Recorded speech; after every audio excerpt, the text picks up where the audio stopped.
मला वाटतं यापेक्षा सुद्धा छत्रपती शिवाजी महाराजांच्या बद्दलचं जे स्टेटमेंट होतं ते जास्त आक्षेपार्ह होतं.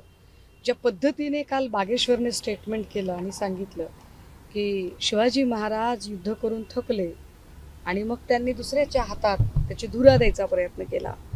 मला प्रश्न विचारावासा वाटतोय राज्याच्या मुख्यमंत्र्यांना, जे काहीच दिवसांपूर्वी काँग्रेस प्रदेशाध्यक्ष हर्षवर्धन सपकाळजी यांच्याबद्दल वाटेल त्या भाषेत अध्वा बोलत होते, ते सीएम आणि तमाम भाजपचे सगळे नेते प्रवक्ते भुरटे भारटे सगळे भक्तुल्ले सगळेच लोक, या सगळ्यांना तुमच्या अस्मिता आता कुठं गेल्या?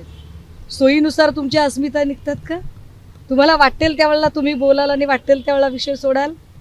एक परप्रांतीय इकडे येतो आणि छत्रपती शिवरायांच्या बद्दल वाटेल ते बरळतो आणि आम्ही त्याला सरळ सरळ अध्यात्म आणि धर्म या नावाखाली झाकून नेतो. त्याला आम्ही एका शब्दाने बोलत नाही, त्याला जाब विचारत नाही. म्हातारी मेल्याचे दुःख नाही, काळ सोकावतो. कारण अडचण अशी आहे की दर 1-2 महिन्याला कोणीतरी यायचं आणि शिवाजी महाराजांवर तोंड वर करून बोलायचं.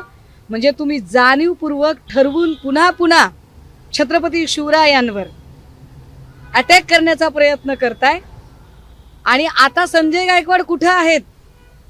ज्या संजय गायकवाडांना एक पुस्तकच माहीत नव्हतं आणि जे संजय गायकवाड काल इतक्या अर्वाच्य भाषेत बोलत होते, त्या संजय गायकवाडांचं आता बागेश्वर यांच्याबद्दल काय म्हणणं आहे नेमकं? किती सत्तेसाठी लाचार लोक आहात तुम्ही आणि किती सोयीनुसार तुम्ही अस्मितांचा वापर करता. वाईट आहे. यावर मुख्यमंत्र्यांनी सुद्धा म्हटलेलं आहे की आम्ही जो इतिहास वाचला असं कुठेच लिहिलेलं नाहीये.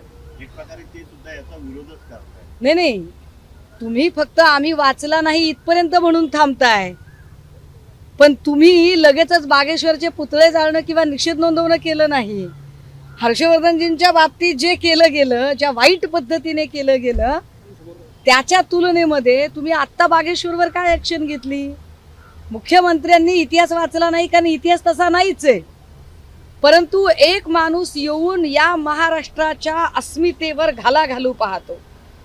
कारण राजे आमच्या मनामनात कणाकणात नसानसात भिनलेले आणि आमच्या अस्मितेवर एक माणूस येऊन बोलतो आणि त्या कार्यक्रमाला विशेषतः तिथेच मज्जाव केला जात नाही.